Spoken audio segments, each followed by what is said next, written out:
Confident communicators don't earn respect because of what they say. They earn it through signals most people never consciously notice. Observers judge your competence in fractions of a second, reading your posture, your vocal tone, even the silence between your words. Two people can share the exact same idea, yet only one walks away with the room's trust. The difference comes down to a handful of behaviors almost anyone can learn.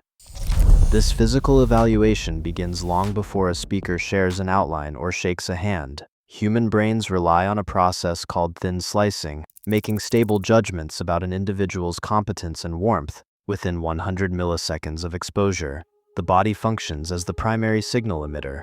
An upright torso, open chest, and feet anchored shoulder-width apart establish an immediate presence of stability, signaling status and confidence to observers. When writer Chimamanda Ngozi Adichie steps onto a public stage, her physical poise demonstrates these mechanics of status signaling. She maintains an open chest and balanced weight, letting physical composure ground her ideas. Within this frame, eye contact serves as a reliable indicator of attentiveness. Confident speakers maintain direct gaze for roughly 60% of an interaction, avoiding the rapid eye aversion that observers associate with anxiety. When hand movements occur, they are deliberate, starting within 200 milliseconds of speech onset and holding for up to half a second to reinforce the verbal message. This composure, combined with respect for personal space, prevents the perception of aggressive dominance. By aligning these micro-behaviors, a communicator projects a quiet capability, allowing listeners to attribute stability and reliability directly to the speaker's ideas. Within a fraction of a second of hearing a voice, human brains make rapid assessments of a speaker's status and capability. While physical presence initiates this judgment, audible signals quickly cement it. A lower pitch is consistently associated with competence and authority. This physical response is rooted in biology. A steadier, lower delivery signals calm and control under pressure. Conversely, a rushed, high-pitched delivery suggests anxiety and uncertainty. Control over tempo and silence is equally powerful. A measured pace of roughly 150 to 180 words per minute gives listeners time to process ideas easily. Winston Churchill famously mastered this delivery, using deliberate pauses of 2 to 3 seconds to punctuate his speeches and build gravity. These silent pauses allow ideas to settle, signaling that the speaker is comfortable holding the room's attention. This vocal authority relies on focused breath control. Proper breath support keeps the voice steady, eliminating the shaky pitch changes associated with a high-stress response. By maintaining a calm, moderate volume and an even cadence, a communicator establishes a sense of security and reliability that naturally invites respect.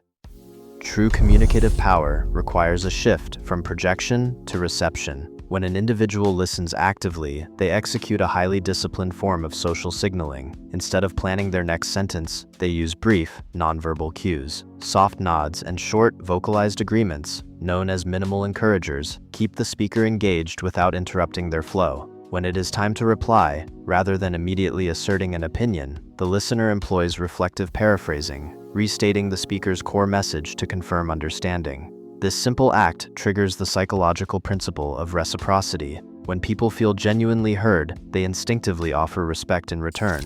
This restraint also relies on strategic silence. Pausing for 2 to 3 seconds after a speaker finishes signals security, proving that the listener is comfortable sharing the conversational space. Fred Rogers mastered this quiet approach. His slow, deliberate turn-taking and attentive silence projected a rare warmth that disarmed his audience and invited lasting trust. Through these quiet, disciplined habits, listening ceases to be a passive state. It becomes an active assertion of confidence, establishing a mutual exchange where respect is earned through restraint. To translate internal confidence into external credibility, a speaker must structure their message for rapid comprehension. The human brain naturally favors information that requires minimal cognitive effort to process, a psychological state known as cognitive fluency.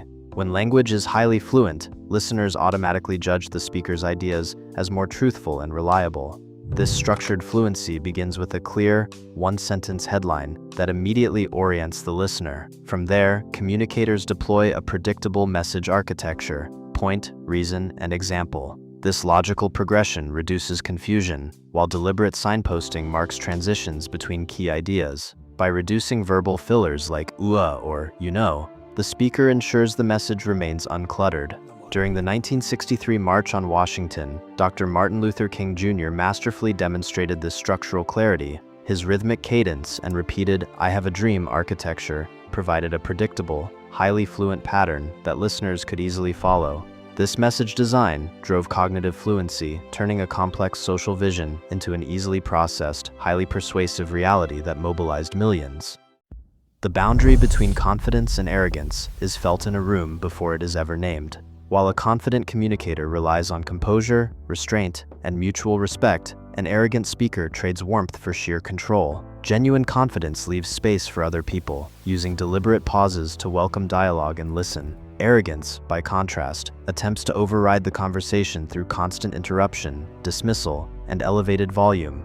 For managers, job candidates, and team leads, this distinction shapes how authority is established. True confidence builds credibility by inviting collaboration, demonstrating that influence does not require force. Arrogance relies on dominance as proof of capability, ultimately alienating colleagues and eroding the very trust required to lead. A high-stakes boardroom meeting begins to spiral as team members argue over a delayed project. In this moment, a leader who speaks calmly and deliberately does not try to overpower the noise.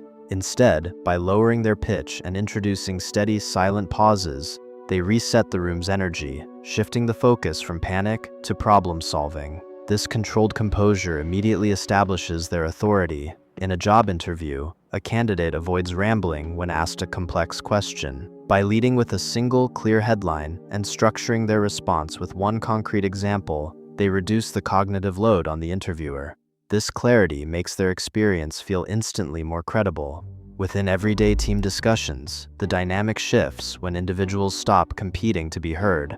A team member who practices reflective paraphrasing, acknowledging a colleague's point before sharing their own, proves they value collaboration over dominance. This active listening translates directly to difficult conversations at home as well. When a partner or parent responds with attentive silence rather than defensiveness, a defensive argument transforms into a cooperative exchange. In each of these everyday settings, trust is not demanded through volume. It is earned because the communication feels deliberate, clear, and fundamentally humane.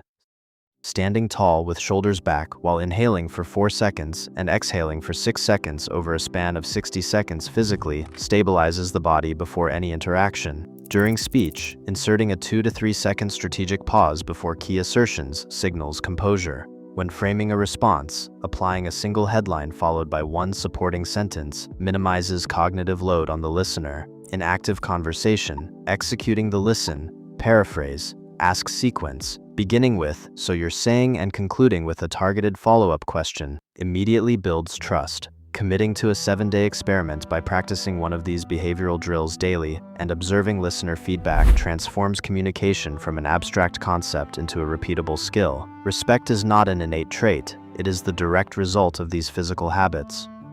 True confidence is never about dominating the room, it is about creating the space to be heard. In an increasingly noisy world, these quiet signals of respect carry the greatest authority. How do you build trust in your daily conversations? Share your thoughts in the comments below.